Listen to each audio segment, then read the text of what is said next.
Hey guys, and welcome back to Twilight Princess. Welcome to the Arbiter's grounds, the final resting place, shall we say, for Hyrule's most insidious villains, or execution place, I should say. For those of you that had keen eyes, you may have noticed in the last part that over the doorway for the Arbiter's ground, there were the symbols for the water, spirit, fire, and light medallions. The two missing are clearly the forest and shadow medallions, which is fitting because that's pretty much the best way to describe this entire dungeon, is if you combine the forest and shadow temple's themes and then just put it within the framework of the spirit temple. I was going to say, there's plenty of sand here, so you better get used to it. Also, I actually have the official player's guide for the game just randomly open it in front of me, and I just want to read you the description for the Arbiter's grounds. The desert dungeon is filled with sand. Don't stop or you'll sink. And that's it. If you get hit by enemies, you will take damage. Yeah, Stallord's not really the most comfortable thing to deal with in this environment, because as we know, villains were put to death here, so what does this say about childlike skeletons crawling out of the sand? Well, to be fair, that's actually a misconception that despite their name, Stall children are not the skeletons of actual children. They're just pygmy short skeletons, so if anything, it just means that maybe Hyrule was condemning anyone with dwarfism? This just raises further questions. I know, it's terrible regardless of any way you phrase it, but I guess dwarf criminals is better than innocent children? Yeah. Also, I think this was addressed on Phineas and Ferb. How the fuck are there just, like, skeleton heads, skulls, and not bodies? Did they just, like, die somewhere else? Well, in that last room you passed, there were actually a crap ton of insects, and maybe those carried them away. That's true. Also, I like how Link scoops a lit lantern over a giant pot of oil and does it spontaneously combust. Yeah, don't do that, kid. You'll fucking die. You can either scoop your lantern or the bottle, but I just prefer the more physically impossible option. One of the only times you actually have to use a lantern in a dungeon, besides, I think, the Forest Temple. It's been such a long time since we actually recorded that episode. Yeah, the lantern and the slingshot, their use pretty much diminishes after the first hour and a half. Well, to be fair, you can use the lantern in some, like, exclusive caves and whatnot. They're really optional, mostly for heart pieces. Maybe I'll show off a few later on in the playthrough, maybe not. I'm mostly sticking to minigames. Yeah, at least the lantern, even if you don't have to use it, it's still useful. The slingshot, no. It's like, why are you even using it? You have a bow and arrow. You can fire bomb arrows. What the fuck is wrong with you? Okay, let's just get a little shufty around this room. I love the statue casually leaning on the other statue. This place looks hella creepy. This place is a shithole, but that's probably because all the janitors quit once they realized that the dead now walk the earth.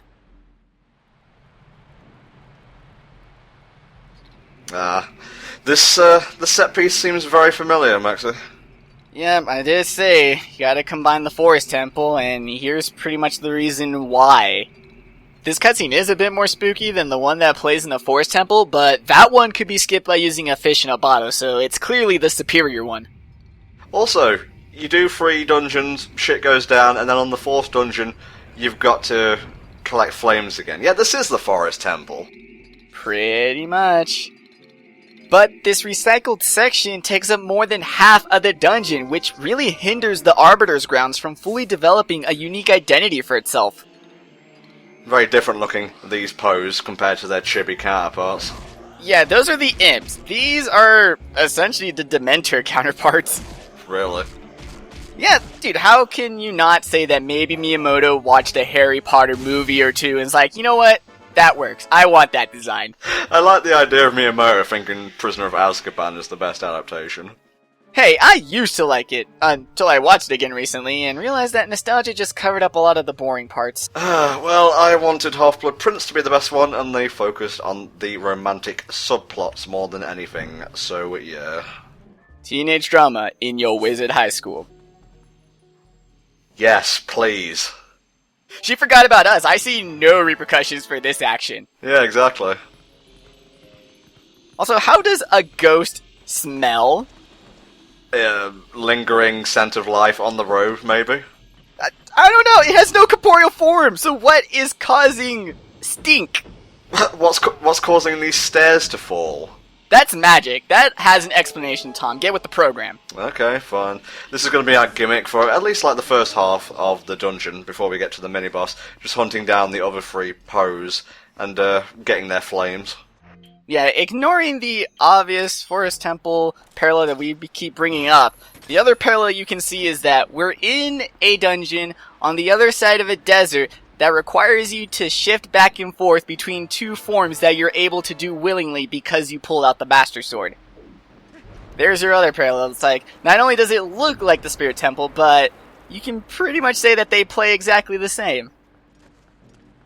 Now this side, you don't actually have to worry about, because you can go on these little platforms and they won't sink fully, at least I think so. On the other side, which has a heart piece as we saw, you're going to have to be careful, otherwise you'll need to claw shot back.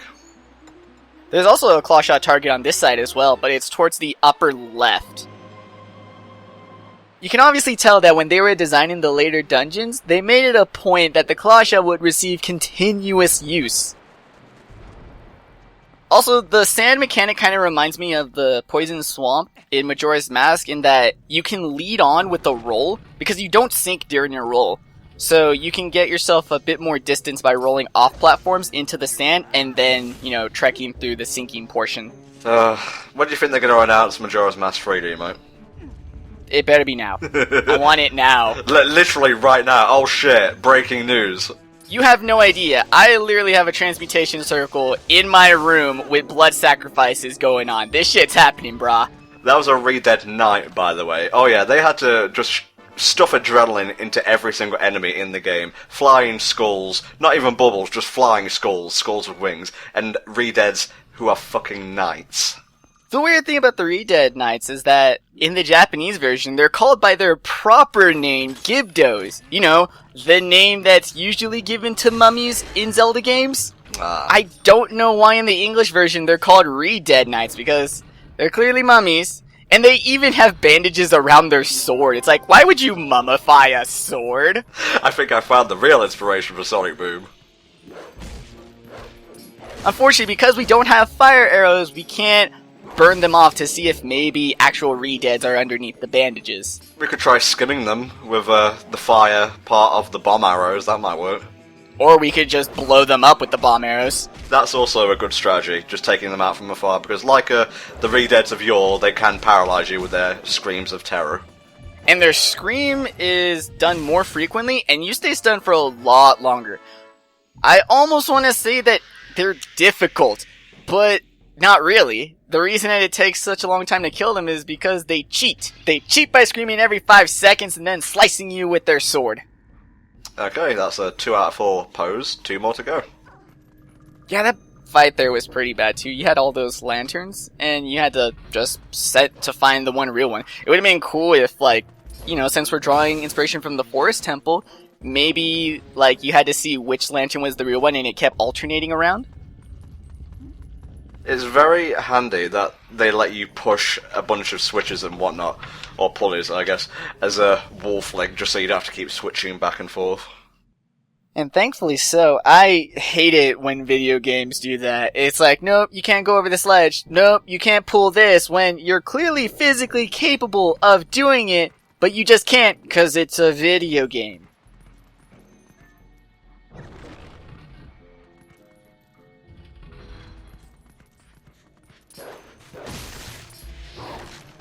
I wonder where these rats get food from. Do you think they pick off the Re-Dead Knights every so often? That's gotta be it. They have to be feasting off dead flesh, or maybe they're eating the poison mites. For a dungeon full of the undead, there's a surprising amount of life within it. I don't know if that's juxtaposition. Irony, maybe? No, I think it's just more to show barrenness. I mean, life exists everywhere, from undersea vents to the lip of volcanoes. Life is everywhere, man. Life will prevail. This is kind of interesting. It's been a while, if ever, that we've gotten a pure and honest just block pushing puzzle in Twilight Princess. They'll start to ramp up soon, don't you worry. But yeah, I've kind of missed these. I do like how with these chains, you don't have to tug on them the whole length, you're given some sort of slack for the beginning. I'm not sure if it will fall down quicker, but I always go all the way pulling these chains. It is locked up there for a bit, so you might as well.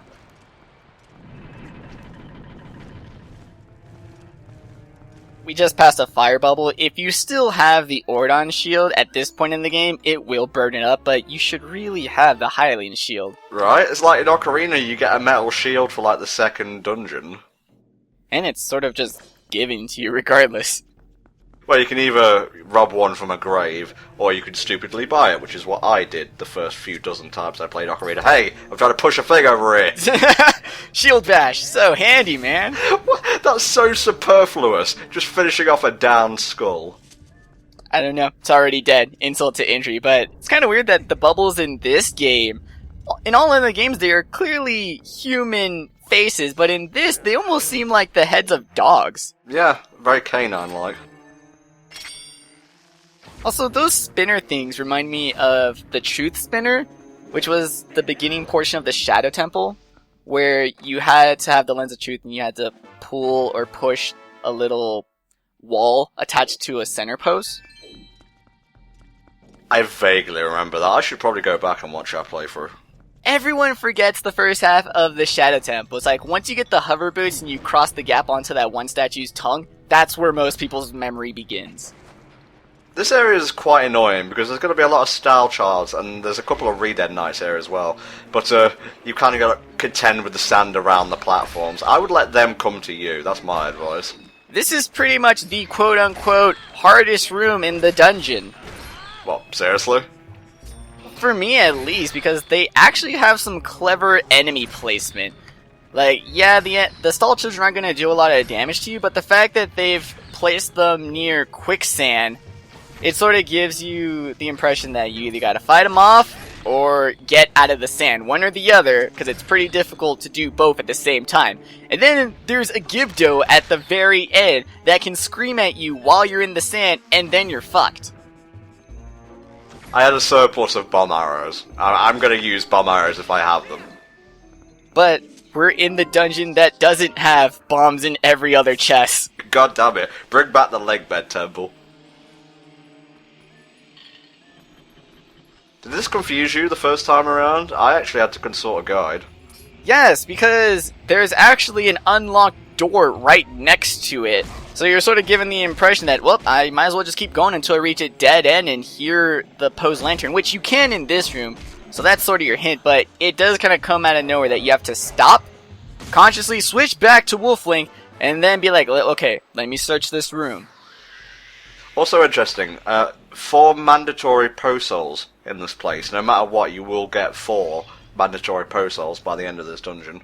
Plus the 1 mandatory during the Midna's Lament sequence. So no matter what, you will have at least 5 souls. I believe if you get 20, you get the last empty bottle. I'll have to remember to go back to that guy and give him the souls at some point. I think I've recorded up to like part 28 or 9 by the time we are recording this commentary. Another key just sitting there, no puzzle within the room, but at least this one is in plain view. But you gotta admit, you kinda have to question whether Nintendo is running out of ideas when they throw ghost rats at you. Ghost rats. They don't even hurt you, they are just like the poison mites. They just latch onto you to slow you down. I actually thought my game was bugged when I first played, because I completely forgot about the trailer which showed them, and Link was like going all sluggish, like he was walking through like quicksand or snow. So I switched to Wolf Link, turned on my sensors, and I was like, oh, that's why. Yeah, you're being covered with rats that have, if you actually look at their model, they don't have an upper lip, instead it's just fangs. So they look kinda cool, but you already have an enemy within this dungeon that swarms around you and slows you down. Did you really need ghost rats? Yeah. Oh, I remember this area being quite annoying. Once again, another sneaky puzzle. Although, the third Poe hiding in that room. It's not really a puzzle, but it's definitely sneaky. No. They even got chickers. I ain't dealing with this shit.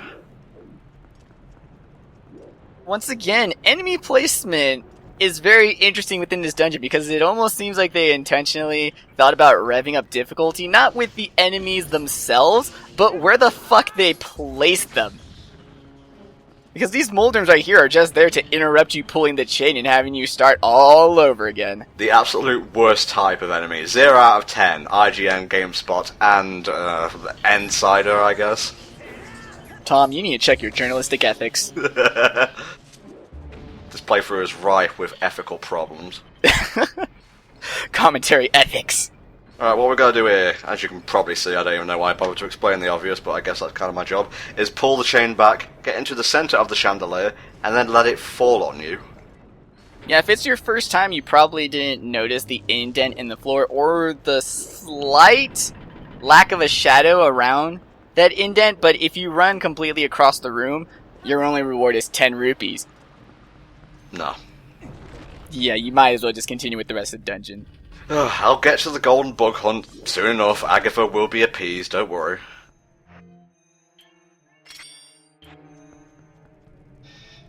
We had the stall children, and we have bone heads, and now we get to the classic, original Stalfos enemy. Not my favourite incarnation of them. I honestly think the Ocarina of Time ones are more intimidating. They are more intimidating, but the thing I appreciate about these is that the way to permanently kill them is ripped straight from A Link to the Past. There are Stalfoses in the Ice Palace, and the only way to kill them is to spin slash and then lay a bomb once their corpse? Can a skeleton even have a corpse? When the corpse is just lying on the floor. And if permanently killing the Stalfos confused you, there are like 3 chests in this room with nothing but bombs. It should pretty much be your clue. Or play A Link to the Past like a decent human being. Or you could play A Link Between Worlds, which is essentially the same game but better with improvements. That is the plebeian version. Massive Shades of Spirit Temple. Yep, here's another callback to the Goddess of Sands, which once again is one of those unofficial goddesses, but you can pretty much infer that the Goddess of Sand is supposed to be Din, since she's worshipped mostly by the Gyarados, which Ganondorf is a member of and was blessed with Din's power. Her affiliated element is fire, and Din's spell was Din's fire, plus she's usually attributed to volcanoes and mountains. So it's sort of like Nehru being the goddess of time. Din is most likely the goddess of sand. That torch puzzle back there, if you get it wrong, if you light the wrong torches, all that happens is you get assaulted by stealth children, so it's not too bad of a punishment, really. Yes, let's just keep packing it on. It's the Forest Temple. We get it, Meg. So I was gonna say, I thought it was like Mo. I thought it was like something beginning with M, but no, it's Meg. It's Meg.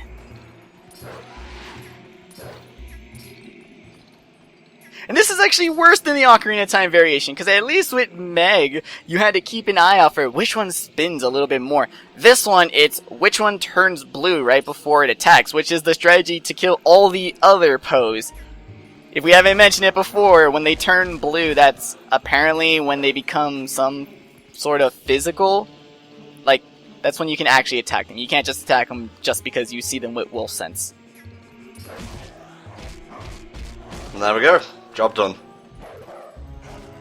And then the Poes evaporate into smoke. But they leave behind their sheets. It's like, are they a storybook ghost? Is this a haunted house? Are we being punked?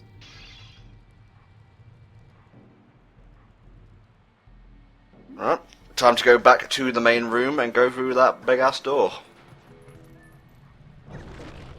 I don't know if you noticed on the walls, but there's definitely some hieroglyphics, and accompanying most of them is actually a form of language. Most people know that the Hyrulean language is like a full-fledged actual language with 26 letters and punctuation. A lot of people don't know that in addition to that, they made an entire Gerudo language. And you can find a lot of that text in the walls of these dungeons. Also, it's like you've got Sindarin for the elves and, well, Dwarvish for the dwarves. And then you have the Gyarados in the desert. Like, it seems so weird that they made a race whose sole purpose is they're criminals, they're all bandits. I don't know, it just really comes off as lazy. They really could expound on them a bit, because there's some interesting things about the Gerudo with what little they've actually delved into with them. Right behind that wall over there, and here's a rare whiffing of the death stab. Right behind that wall there is the path up to the boss, but we're going to need the dungeon item before we can reach it. What is he even relighting himself with? Hatred. Hatred for the world. He's secretly a red lantern. Hatred for the living. But then that would make him a black lantern. Damn. Yep, that was the big key. Master key. Key o the dungeon. Go there. Ignore everything. Do it. Yeah, let me just survive quicksand. Tom, give no fucks. Link gives none.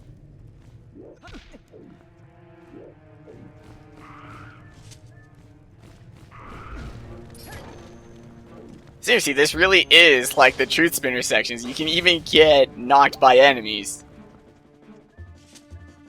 We're going to have to find a key first before we can take this thing all the way down and open that locked door there. Having to find a key in a Zelda dungeon? Say it ain't so, Tom. Breaking new ground here. And that grading, once again, those are claw shot targets. They're all over the place. It's really interesting just in how many locations they managed to put them in. And they're actual legitimate shortcuts, too.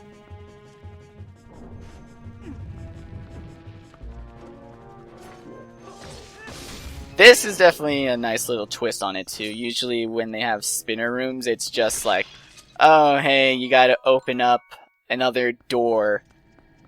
You know, kind of like the basement of the Forest Temple. But with this one, you're actually going on different levels. It's not just, you know, turning the walls. And now we can go back down and open the locked door. And I think the mini-boss is coming up now. Sweet. It would have been cool if Link could just kick it, and then it would fall all the way down. Ooh, no, we have another room referred to in the guide as the torture chamber. Sorry if I'm being a bit quiet in this part, I'm mostly perusing the guide. So you have a physical, like, book copy of the strategy guide? Yes, I do. Did you buy it for this playthrough, or did you just conveniently have it beforehand? Dude, I had this when the game came out in 2006. Okay. Like, I got scared. I was like, Tom, you don't have to buy a strategy guide. There is the internet. What else will I read on the toilet? I don't know, the labels on shampoo bottles? Contains a certain amount of drugs. Interesting. No wonder my hair feels amazing. We're gonna have another kind of like timed gate challenge here, just like in the Goron Mines. I would recommend taking out all the stuff on the right hand side or left hand side first, getting a bit directionally challenged here. Take out the Red Knight with bomb arrows if you so wish. Once again, enemies not so much difficult in that they will do heavy amounts of damage and kill you right away, but just they're all made with the sole purpose of slowing you down or stopping you dead in your tracks so that the quicksand itself does the killing. So in essence, the sand is the most dangerous thing in the whole dungeon.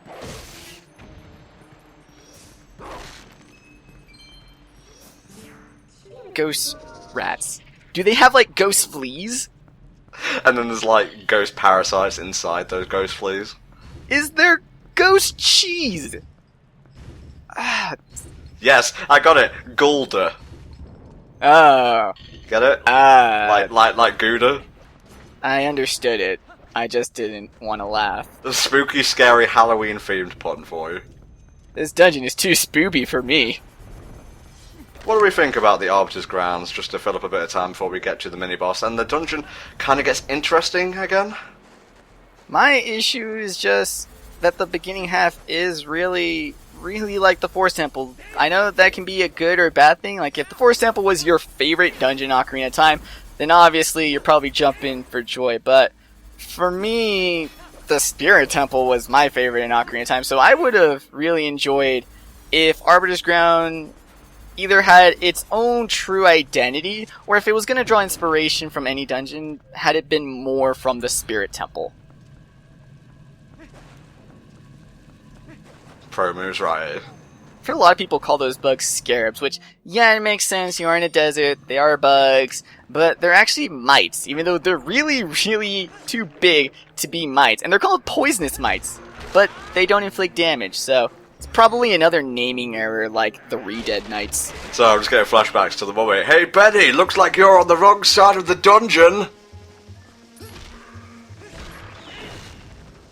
How do you think the Hero Shade feels, knowing what we're doing in this dungeon to all these skeletons?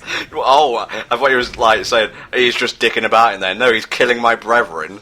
Oh, he had no idea that this is what we were actually going to use the skills for. Like I said, he intended for these skills to be used on NPCs. You were meant to be turning the people of Hyrule into skeletons like him. But no.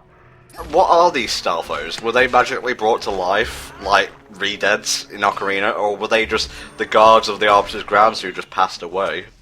I'm pretty sure it's the guards, because we have been told, we're not quite sure how bad it is, but we are told that there is an item of pure evil that was used in this dungeon for the purpose of executing prisoners. So maybe, I mean, the few shadows were able to corrupt individuals that held onto it. Maybe the fact that the Twilight Mirror is near the Arbiter's ground, it sort of just influenced anything within it and is causing the dead to come back to life. Ugh, spooky. Okay, you're gonna need to use the claw shot for this section. There's no ifs, ands, or buts about it.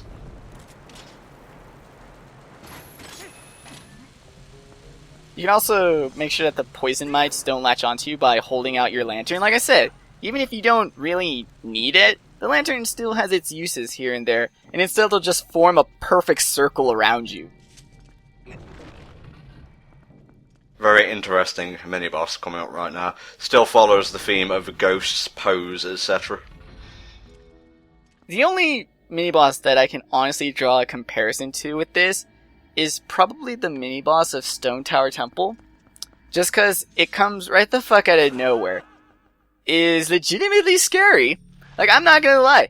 This mini-boss is pretty scary by Legend of Zelda standards. Known as the Invisible Swordsman in the guide. I'm not sure what his actual name is. Dark Skull. Really? No, it's actually Death's Sword. Well, that's kind of a typecasting for you right there. Let's see what he actually looks like. You know, while he's politely just standing there for us. Okay, we're gonna need to bring him into the real world. I need to get a proper look at this guy. Okay, I think I've seen enough. Yeah, no.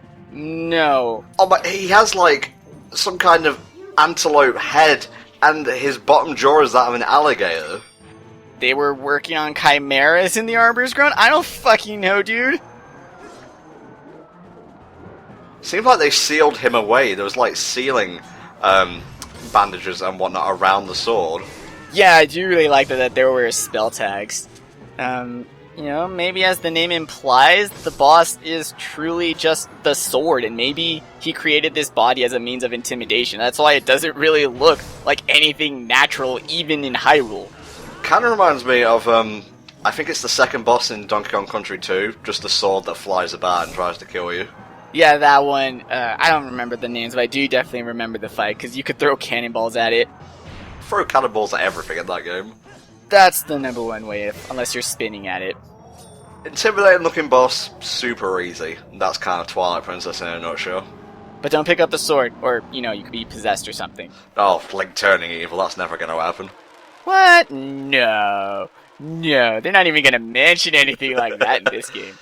It's kind of interesting. We encounter the death poison mites throughout the dungeon leading up to this. So maybe it's like he was following us all this time, trying to coerce us to come into the chamber and release him, and then he just dies, so... Yeah, but he kind of bursts into moths, though. Let it rip. Damn it! I wanted that joke. Fuck you. Too bad, so sad. Fine, yes, we finally got the first, like, wholly original item in this game. Yes, all the other items have had unique quips about them that they brought to Twilight Princess, but the spinner, there's nothing like it in any other game. And while that is a great thing because original ideas are what make Zelda interesting, the downside of that is that you can tell it was new because they don't really use it that much. Like I said, we got this item about 3/4 of the way through the dungeon. It's already almost done. And we just now got the item, and we're just now going to use it. And then once we're done with this dungeon, we're rarely going to use it again. It's used a few times. I can think of one mandatory instance in not the next dungeon, but the one after. And there's a few instances of it on like the overworld to get heart pieces. Otherwise, mostly used in this dungeon, and it's used great. I'm not going to like knock it or anything. It's actually really fun going along these rails. Kind of cathartic, actually, to just sit back and watch Link ride a gigantic American-themed Beyblade with the colours and whatnot. But they could have done more, I think. Nothing wrong with the spinner itself. I honestly think it was just they couldn't think of enough ideas, which that's okay. Maybe the next time we get the spinner, now that it's had some time to sink in, they'll come up with new, really cool ideas for it. So if anything, I just want the spinner to come back, so it's given more times to shine. Yeah, never came back again. You know, I actually had Beyblades for like one summer in middle school. Same, man, same. We went through all the fads. Pokemon, Digimon, Beyblade. I think my first one, I had like a bear one, and it had an extra blade on it, but it was stupid and everything got caught. So I just started buying the turtle ones because those were the best. They were beefy ass tops. Hells yes. Now this bit right here is actually really tricky, or at least was for me the first time around, but you won't believe it, this was actually my first take. I believe it because it actually isn't all that tough. It's timing, man. It's timing. Well, have you seen me? Do you know me? That's my one weakness, is timing. True. It's not like I've ever seen you play a rhythm game. Nah, you know me. I'm usually one to cut out mistakes, but this was hilarious. Watch this.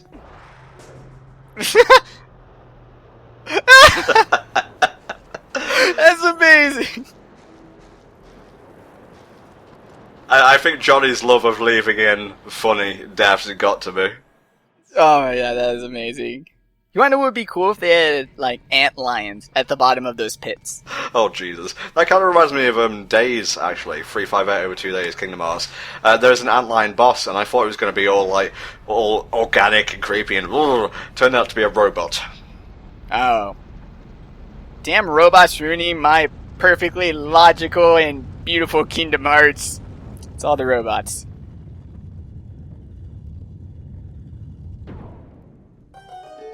We are super close to the boss now. Just a ride up, another crazy, spastic spinner orgy kind of thing, and boom, we're done. Orgy. Yes, that is the perfect term to use to describe an experience of using the spinner. Look, I've used up all my adjectives, okay? Cut me some slack. Alright. I think we may have passed the last door, which I'm kind of upset because I wanted to bring up a point, is that on the doors, there's the symbol of a bull's head, which is really unique in Hyrule symbology, which, yes, that is a field I am currently studying. I am very avant-garde like that, but you rarely see the bull used in symbols in Zelda games. Like, yeah, the bird is fucking everywhere, and you occasionally get fish, but there's never been a bull-themed anything.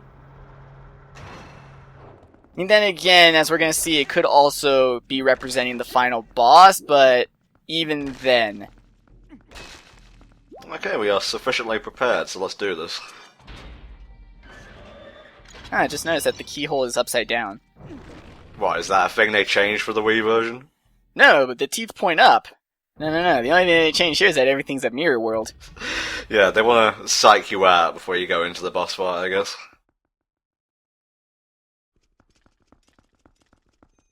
The fuck is that? I guess we got beat to the punch. I guess. Free boss fight? Hooray! Give us the mirror now. Surprise, bitch. Bet you thought you'd seen the last of me. This is cool right here. I love how at the moment, Big Baddie just decides to show up and throw shit in your way. It's like he's actively trying to stop your progress, whereas in other Zelda games, the Big Bad just sits on his throne and just kind of hopes that maybe the dungeons will do their job. It kind of falls apart when you realise he has all the power to crush you like a bug right now. Why is he kind of faffing about with evil skeletons? And that sword that he stabbed into the skull is the Shadow Scimitar, an item that did not have a name until recently. It got its official name in Hyrule Warriors. Neat. Yep, it is one of Xant's weapons. No, I don't wish to kind of retard this boss's intimidation factor, so to speak, but Stallord here, who'll get his full subtitle in a second, is the final boss of Link's crossbow training. Oh yeah, it is! Oh god, now I can't take it seriously. Done. Game over. Love this boss, really fun. But I'm going to hand over to you, Mexi, and I'll be lazy and you can explain shit. I'll at least explain the first stage, because come on, Zelda bosses with just one phase, unheard of. Alright, what you gotta do is, his weak point is his spine. As you can see, his underbelly, the rest of him is buried under the sand. So what you gotta do is hit his vertebrae with your spinner, and then just lather, rinse, repeat. Easier said than done, because every time you hit him, he's gonna summon more, I believe they're called stall troops? Yeah, stall troops. He's gonna summon more to block your attempts to break his vertebrae.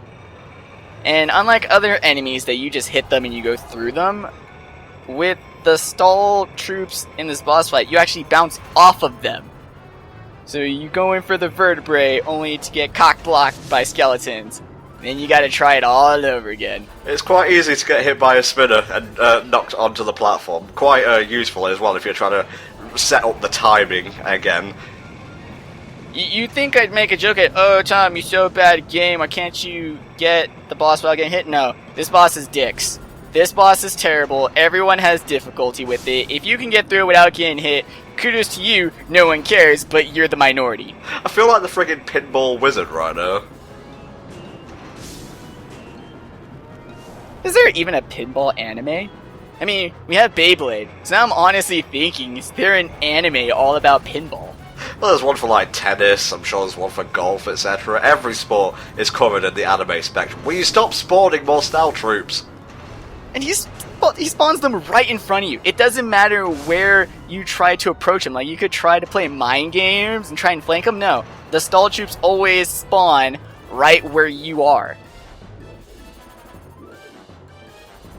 And also, they throw in unnecessary dust breathing from the Stallord. It's like, dude, your boss fight is already pretty difficult. You don't have to throw that into the mix. And then you also have the little blade spinning around the edges, so you can't even camp. Turns out I was actually a minigame. Fuck! Damn it. Turns out he was just a puzzle. Oh no, wait. That's just a Zelda boss fight.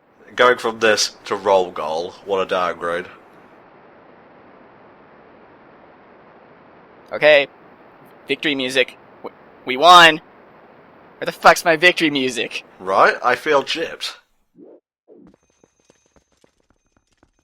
Just take the sword out. We can use it ourselves. Yeah. It's like, Sword of Evil's Bane. Fuck that, I want the Sword of the Evil. That's a good point. Do you even get a third sword in Twilight Princess? No. Guess Majora's Mask is still the winner in that regard, then. Well, thematically, I guess it's pretty okay, because now the Master Sword actually is the best sword. Instead of getting gypped in other games where you could just go to some random blacksmith, it's like, wow, is that the ultimate blade? Let me upgrade it. Of course the fight's not over. Come on, we gotta throw in more references. And if they just shoves you off, what an asshole. Okay, I'll explain this one since you did phase 1. You basically spin around this thing here, and eventually you'll catch up to Stallord's head. I guess we can call him Stalllord now. And, well, I guess I'll wait until the actual asshole appears on screen. There he is. Wait for him to start charging a fireball, and when it's about to release, press B to jump to the other side of the arena. And just repeat this a few times until he's basically opposite you. And then you just jump at him again. And now you can actually start attacking him properly. There's that stinger that we know and love. Interrupting some really good music, though. Music that plays during the second phase of this fight is actually the music from the King Dodongo and Volvagia fights from Ocarina of Time. That kind of makes sense if you look at this guy's design. Very dragon-ish. Some people tried to rationalize that Stallord could be the remains of Volvagia, even though they'd be in completely different geographical locations. Yeah. And thankfully, Hyrule Historia, in all of its timeline pandering, did not make Stallord canonically the remains of Volvagia. Well, if you think about it, his body exploded. So, wouldn't we just go straight to phase 2 if that was the case? Hers. Volvagia was female. Ah, yeah, sorry. I always forget that. Sorry. I always love that about Zelda bosses, too, is that even if they are female, you don't really get, like, they're not super pink and wearing bows and stuff. Although, that being said, the monkey at the start in the Forest Temple was wearing a bow. Yeah, but that was a reference to Oracle of Ages. Was it, Mexi? Was it really? No. No, it was just to indicate gender on a monkey. Point refuted, Anton wins.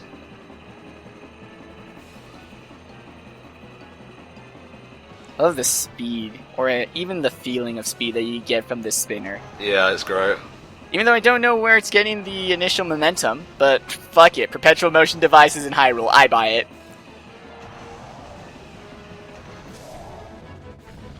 Alright, let's finish this sucker off.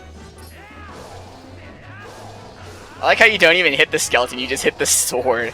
Well, that's the source of its power, really.